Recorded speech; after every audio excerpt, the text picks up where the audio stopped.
Hello, this is Chewing the Gristle, a poetry chat with Al Black and Tim Conroy. Our poet today is G. Leong Cole. He's an author of Steep Tea, named Best Book of the Year by the United Kingdom's Financial Times, and was a finalist for the Lambda Literary Award in the United States. His new book is Connor Seal, A Harlem Story in 47 Poems, published by Sibling Rivalry. Originally from Singapore, G lives in New York City, where he heads the literary nonprofit Singapore Unbound. So, welcome to G. Our first question is going to be, tell us about your poetry journey and education, and who were your early poetry influences? Well, thank you so much, Alan, Tim, for having me, on this interview. Such a pleasure to meet you and to meet fellow enthusiasts of poetry. As you have mentioned in my bio, I am originally from Singapore. So I would say that, now my poetic influences have actually, broadened considerably. I'm still very much in love with some of the British poets who migrated to the US, like I did, such as, Tom Gunn, as well as W.H. Auden. But I've also grown to appreciate many, many American voices, the wonderful Elizabeth Bishop, Robert Law, Wallace Stevens, but also very much, the contemporary American poets too. So right now, for example, I actually teach in a private school in New York City. And in 11th grade, I offer a poetry elective on contemporary American poetry. And for that course, I teach Philip Levine, Ross Gay, and Rigoberto Gonzalez, as well as Louis Glick. And these poets, of course, I teach because I love their work. And therefore, I want to actually pass on my love of their poetry, to my students. So, it's been a trip, I think, just exploring this huge world of Anglophone poetry, and coming to America has really expanded my horizons.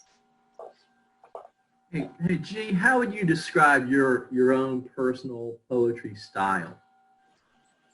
Oh, that's a really good question and a challenging one, isn't it? Because it's really hard, I think, for one to see oneself, I'm, now thinking about Julius Caesar, right, that I teach to my 7th graders, and when, Brutus says to Cassius, right, the eye cannot see itself, right? The eye can see other things, but the eye cannot see itself. So it's very hard, I think, for me to actually describe my style. Perhaps, I could describe it as lyrical. I could describe it as a kind of, there's a kind of relish for forms in my poetry, for structure. Not necessarily meter and rhyme, although I do write in meter and rhyme, but a desire to actually experiment with different forms, right? Not just Western forms, but also Eastern forms, such as the haiku or the zuihitsu from the Japanese tradition. Because what fascinates me is the history that comes with these forms, and my own engagement with these histories behind the forms, and learning those histories and trying to find out how I can actually add to that tradition with my own personal perspectives, my own personal obsessions, is for me a really interesting place to work. In terms of the structure, of my books, I have been very much influenced by Hermann Hesse's The Glass Bead Game, which I read, I think, when I was in my teens, as many of us did, right? And we were completely taken, by his vision, right, of the world and of the arts. And of course, the Glass Bead Games, has the master of the game, isn't it? The Magister Luddite, who would actually build a game on a particular base, all right, with a great deal of playfulness, but also with a great deal of prayerfulness, isn't it? And I like that. I like to think of my work as both playful as well as prayerful. All right, not that I'm particularly religious, but I think there is in poetry that sense of meditation, that sense of something deeper than just the material. There is some kind of spiritual dimension to our lives that poetry is very, very, apt to explore. And of course, in the glass bead game, from the base, you build up the game. And so that has really given me, I think, a guide for building my books. So my very first book was a book of sonnets, 30 sonnets, each written in the day of the month of April. So you can see the base, right? The base is, and then my third book is called 7 Studies for a Self-Portrait. And it has, 7 sequences in the book, with each sequence building on the segment before it. So that became, for me, very much the way I think about poetry. Yes, I do write individual poems, but also I find myself having this great preference for writing poetic sequences. And the reason is because, as the social theorist and writer and poet Paul Goodman said, right, that there are some poets that whose single poems are really not complete because it is kind of the day, it's momentary, it is improvisatory, it is temporary, and really you can only understand the poet's work by looking at it as a whole, right? So I'm very, very much captured by that idea too, that whatever we write as a single poem is only a fragment of the whole. I'm constantly trying to bring all these fragments together, right, into a bigger whole of sorts. And therefore my use of sequences, right, because, you can always add to a sequence when you develop one. There's such a beautiful answer, and it's such a answer to unravel. But I would like for you to read a few poems to help the listener and us to just enjoy how you build those layers. Great, thank you. I am going to read the opening poem of my book, Steep Tea, and this book is built on the base of women's poetry. Because, I realized I did not know very many women's poets, and I really felt the deficiency in my own education. So I decided to read Yvonne Boland, right, the Irish poet who just passed away not so long ago, and then found myself writing poems in response to her poems. And so that became the project, to read many, many more women poets and then to write poems of my own responding to them, to their work.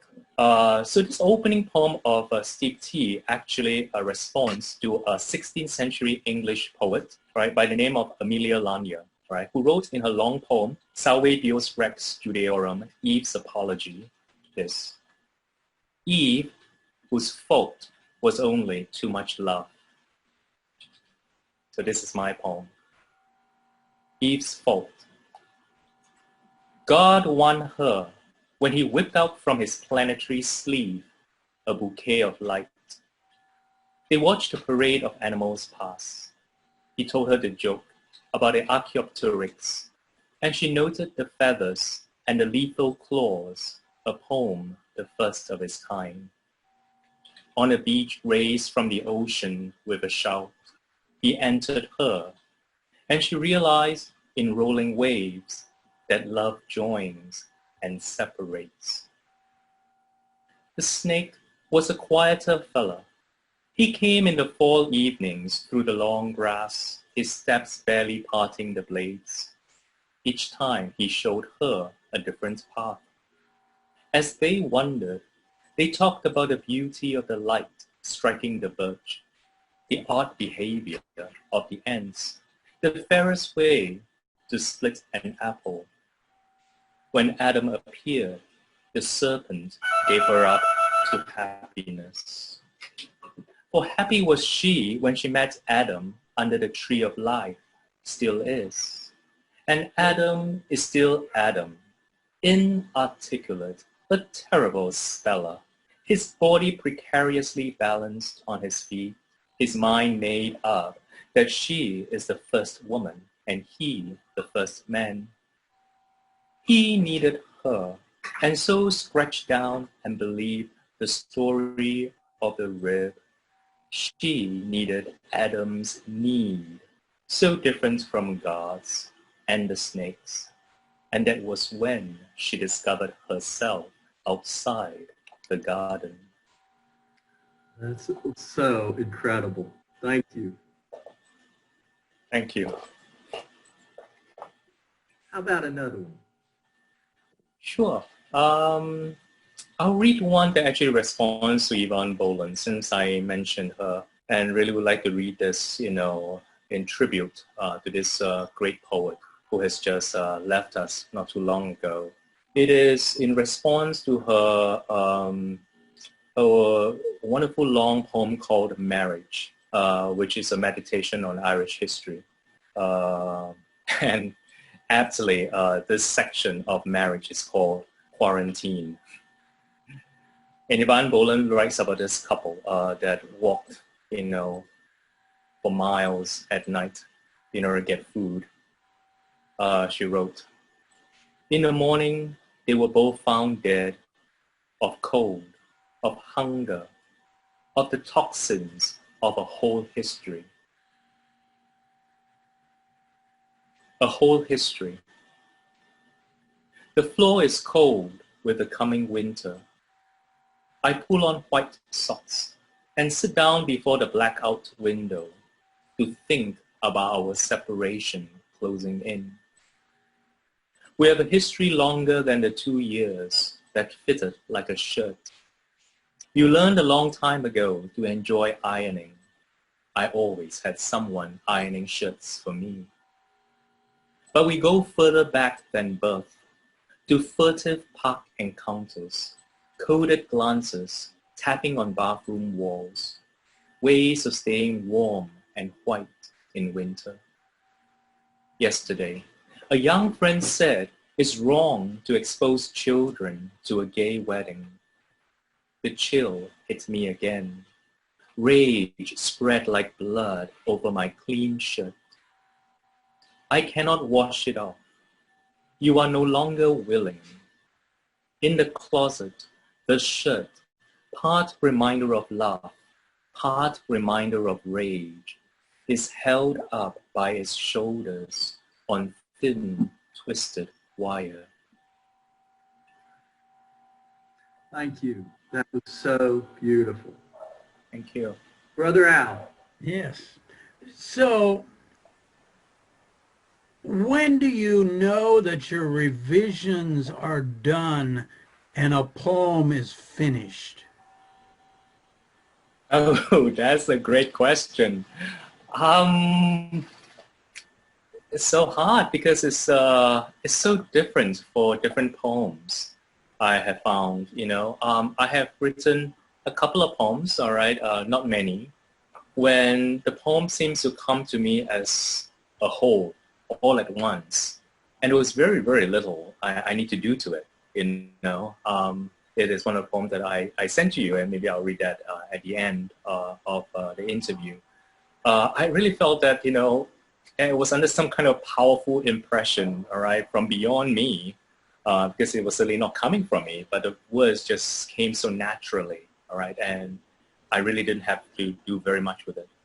And then, of course, there are many, many, many more poems for which I have to constantly work at it to make it, to discover, what I really wanted to say. Because, so often the idea or the image or the line that I begin with was not really the heart of the poem. And so part of that, revision process is really discovering what the poem is really about. And therefore, once I have discovered that, to try to make sure that every single line, every single word, every single syllable, all right, is actually molded, all right, towards that end. So yeah, some poems have taken me quite a number of years to write. There is this particular, incident in my undergraduate years, this relationship that I had, a friendship that I had with a very special person. back at Oxford, where I actually went for my undergraduate studies, that I really wanted to write about. But for the longest time, I could not approach it and write about it in a way that I thought, made sense or made music in some way. And then finally, I discovered, a way of writing about it that made a great deal of sense. So sometimes it comes after a very long time. And sometimes it really helps me to actually put away the poem for a little while in a metaphorical drawer, so to speak, for a year or two, and then come back to it and see, all right, what I make of it. Because maybe I was not ready to write the poem then, and maybe I was more ready, right, a few years later. Hey, Jim, what impact has it been on your poetry to live in big cities like Singapore, New York City, London? How has that impacted, your craft, what you choose to write about? Yeah, as you have observed, I'm very much a city boy. I mean, I love going out to the country for a weekend, and then I'm dying to go back to the city. I mean, I don't drive. So, I have always lived in a city where public transportation is very easy, very accessible, because I would be stuck otherwise, right, in a house in the middle of nowhere. And I do find the city a great source of inspiration, I think, for my work. A lot of my work has to do with relationships, or a lot of have to do with people, and with my own responses, to the arts, all right, which of course is very readily available in museums and theaters, in the cities, in a big city, and so for me, the city has proven to be always a constant source, right, of inspiration. But, there are cities and there are cities, right? Because there are no two cities alike. I came from a very big city myself in Singapore. But in Singapore,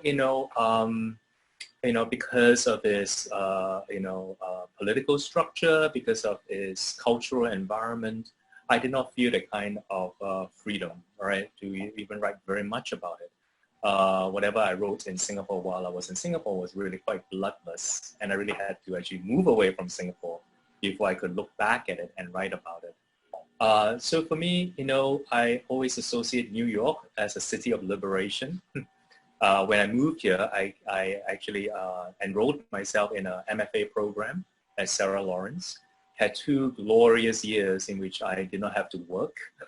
Well, I worked for 8 years before that to save enough to actually enroll myself in the program and spent all my savings, all right, on it. But, bought myself, those 2 glorious years when I did not have to do anything except to read and write and discover such joy in it. I knew I really wanted to do this. So stayed on in New York City, and it has, proven itself to be, continuously stimulating since then. I have discovered, of course, that even in New York City, I've lived in different neighborhoods. So first of all, not having very much money, after graduating from the MFA, I was sharing an apartment with 2 other people in Queens. And I wrote certain of my books in Queens, and then I, moved to Hell's Kitchen. And then there was another book that, was born out of the environment. And then I met my present partner, and we moved in together on the Upper West Side, which was very close to Central Park. So a couple of books was very much too about that surroundings. And now I'm in Harlem. And Connor and Seal, my latest book, is very much about Harlem too. In fact, I think of it as my first truly American book. Because having lived here, for 17 years, I felt I really wanted to write something that speaks about my affection, my great respect for the great, American experiment, right? There's, one of the questions I've asked, I think almost everybody we've interviewed is, in that process of developing your skill as a writer and a poet and working through mediocrity, maybe working until you get better. How did you deal with rejection early on, or if you had to deal with rejection, or maybe it wasn't that part of your experience, but can you talk to that issue just for a little bit? Yeah, I think that is a really, really, important question, isn't it, for someone who is, still learning the craft, still honing his or her skills, Even before I moved away from Singapore to New York, I was actually part of an online poetry forum called Poetry Free for All. And I could still remember, thinking that, I already did my degree at Oxford. I knew all about poetry. I posted one of my poems, one of my earliest poems on this poetry forum on the internet. And my poem was ripped to shreds because I was writing in a kind of 18th century English style, a la Dryden and Pope. And then I was trying to defend it, if Dryden and Pope can do it, why can't I? And of course, forgetting that we're no longer living in 18th century England, right? So that was an eye-opener for me. And it was painful, but I persisted, being a very active part of this forum, because you are required not just to, for every poem that you post for a workshop, you're required to critique 3 other poems, right? So everybody gets a chance to be critiqued. And that has also helped me to actually understand what works and what doesn't work in a poem, because it's far easier looking for problems in other people's poems because you're less invested in it. When you're so invested in your own poems, right, you cannot see the flaws. It's so hard. But as I critique other people's poems, right, and I begin to see some of the same problems that I was critiquing was actually my problems as well, and therefore I actually grew from that. And then certainly my MFA at Sarah Lawrence was very helpful too, because I had great teachers who really, really were able to point out the finer points of poetry writing that I may not have actually been able to notice on my own. And it's so important, isn't it, having a good mentor that you can actually go to, who can actually, point out certain things, certain bad habits you may have acquired over the years, right? Not knowing because nobody has told you about it, or certain tendencies, or even something as simple as, one of my favorite words is the word soft. So I'm using soft all the time when I'm reaching for something, and it's such a great word, isn't it? But after a while, it becomes, less intentional and more like a mannerism, and then you really got to be on the watch out for it, isn't it? So yes, I think, in my own process of development, I have found these 2 things so important. Having a group of people, whether they are online or whether they are, actual people, doesn't matter, but kind of a group of writers that you can show your work to regularly. And also having a mentor, right, who can actually, bring you up to another level. Thank you. Brother Al.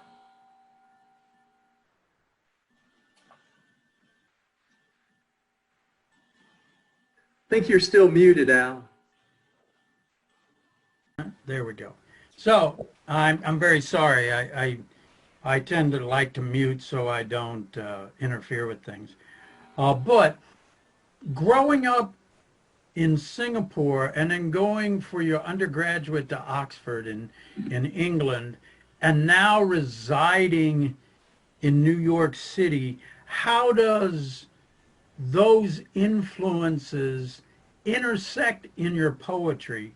And what would you tell an emerging writer about their interests and their experience and how to bring it out in their poetry?